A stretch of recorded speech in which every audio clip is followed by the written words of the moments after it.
Welcome folks, this is Wear and Tear, yet another flashlight special. Try to create a light that gives me the awesome internals of the Sofirn SF36 and the warm white LED, and at the same time gives me the robustness of the UltraFire UF60.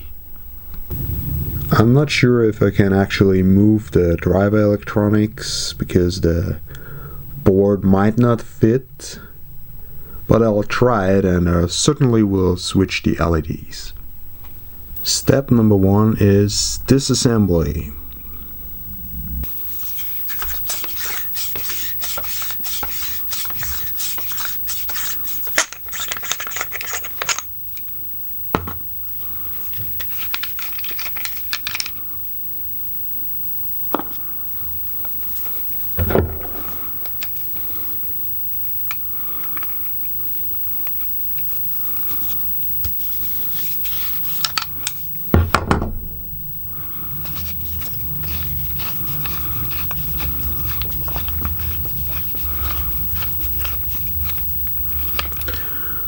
There's a pill with the driver and the LED, so that's the pill from the UltraFire UF60. Oops.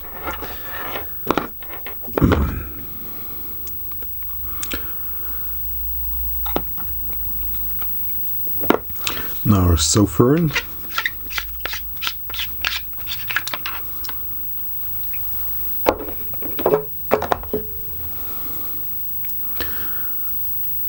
We'll open the head.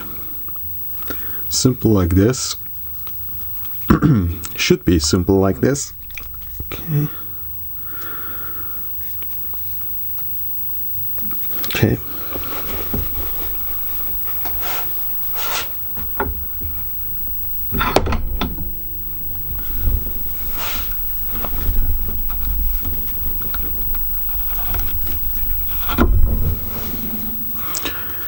Okay, not quite as simple.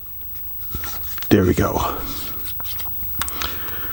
So, let's try not to use the O-ring, so we might find a further use for the Sofirn host. See, there's the O-ring holding the reflector in place.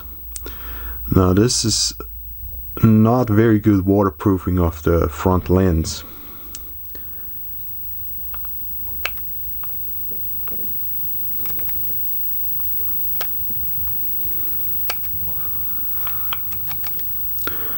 So, here's the O-ring.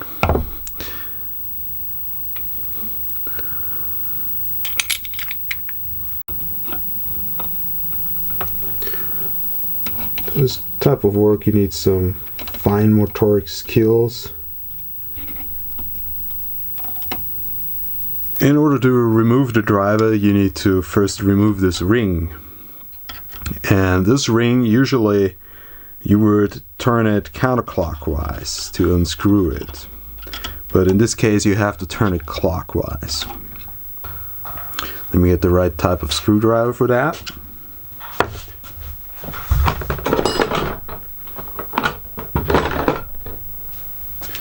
Okay, this one shall suffice. So clockwise, not counterclockwise. There you go.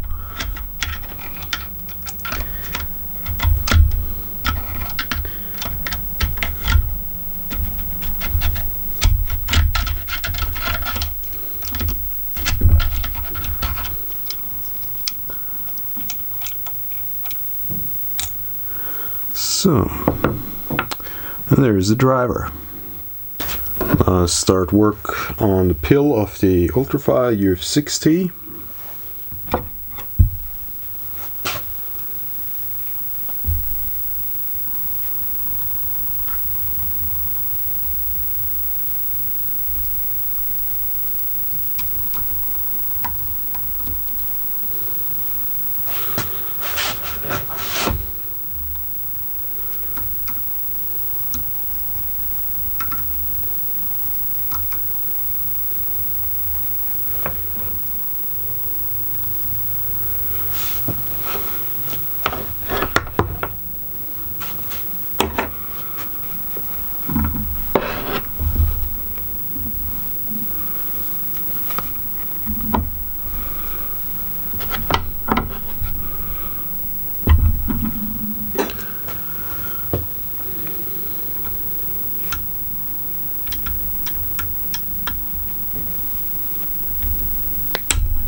we turn counterclockwise, so the usual direction. Let me clean the LED from the old heatsink compound and do the same to the pill. This is what I use for heat sinking, some standard CPU heatsink, thermal compound, $2 or $3. What is good enough for a CPU should be good enough for a flashlight as well. More than good enough.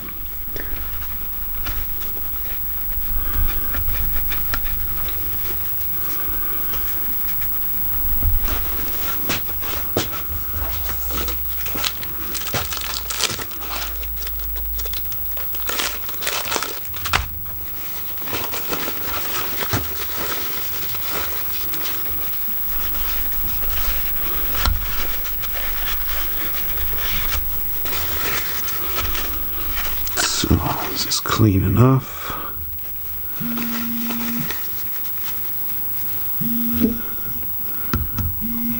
Oh, the lady calls. Hey dear. Hi, where are you? I'm in the cellar. I'm working on some electronics. Well, it's time to go to your mom's for cake. Okay, I'll be there in 5 minutes. No problem. Bye bye. So, yeah, we're in a schedule. That happens when you're married. Sunday afternoon cake. Carrot cake on top of it. Love it. So anyways, we have the pill, we have the LED, and we have a slight problem because the LED board does not quite fit.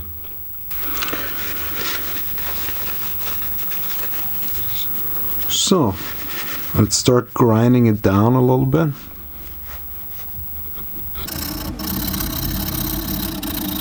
Now the LED on the star fits the pill.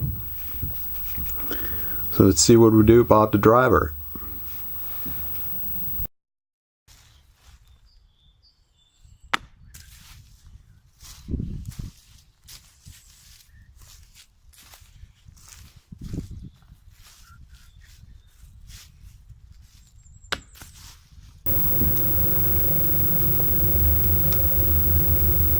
We have a working light again.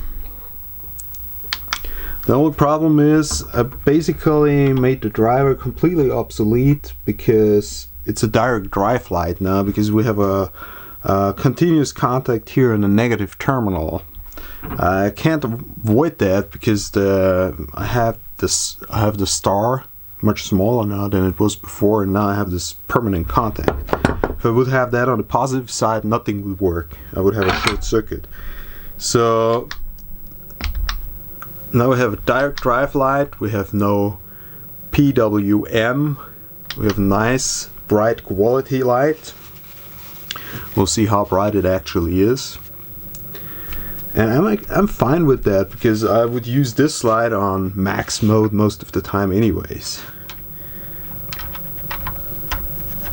Okay, let's play around with my new light a little bit. You see the illuminated tail cap. And now, wow, beautiful warm white light. Very much reminiscent of the old incandescent flashlights with the light bulbs.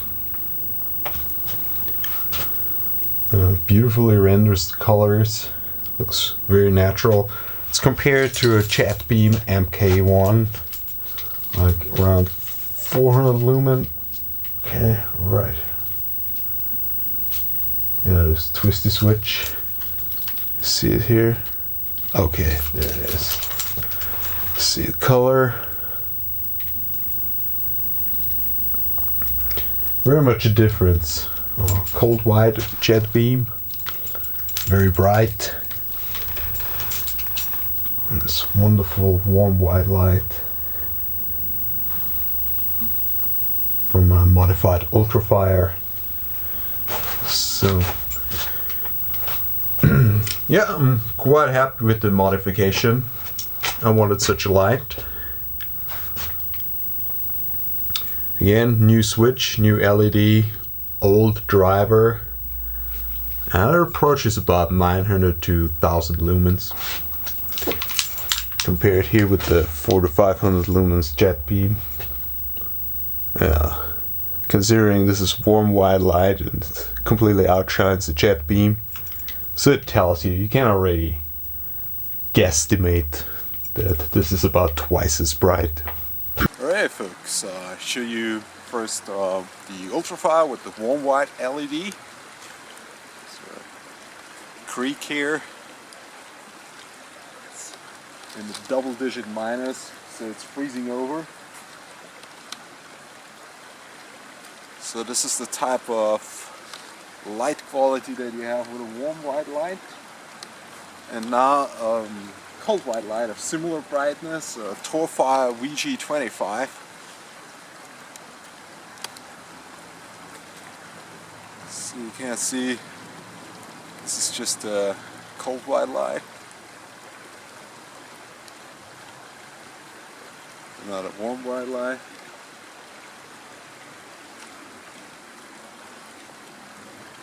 The warm white light just penetrates better. Here I can see more details under the waterline,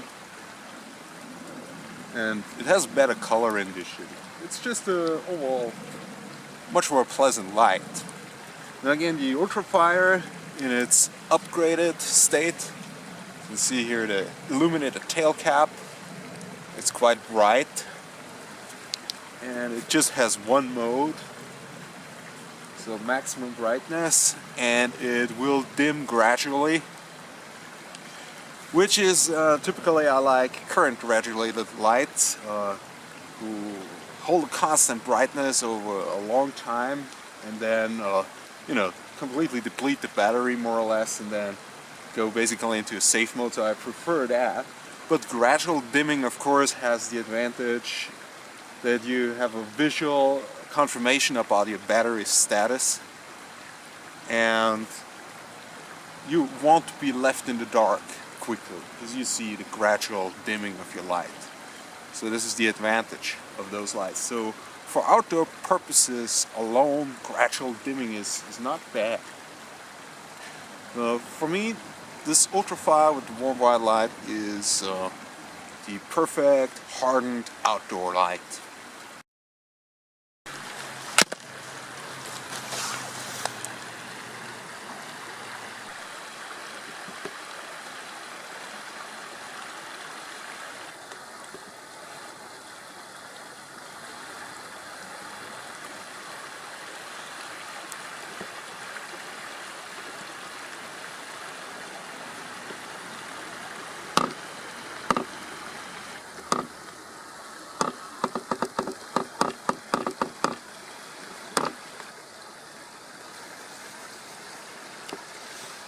Some more night shots.